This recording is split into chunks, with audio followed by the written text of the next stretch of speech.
The massive Messerschmitt and Junkers factories near Augsburg, Regensburg, and Marienburg were repeatedly struck.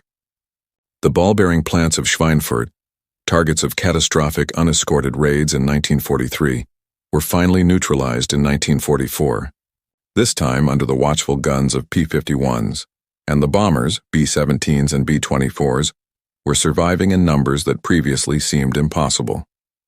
Where unescorted missions had returned with 30% losses, the addition of Mustang escorts dropped average losses to below 5%.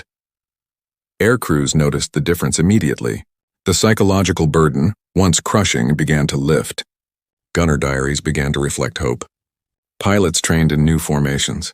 Ground crews worked with renewed urgency. The mission was still dangerous, but it was no longer a death sentence.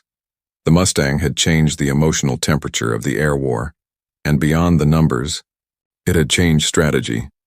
Now Allied air forces had the ability not just to strike, but to sustain pressure deep inside Nazi territory. Not for days, not for weeks, but until the enemy collapsed. By mid-1944, the Mustang was no longer a secret weapon.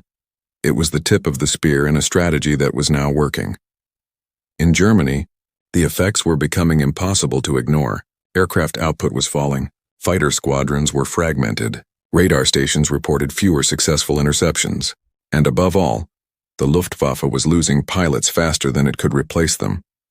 This collapse wasn't confined to combat losses alone.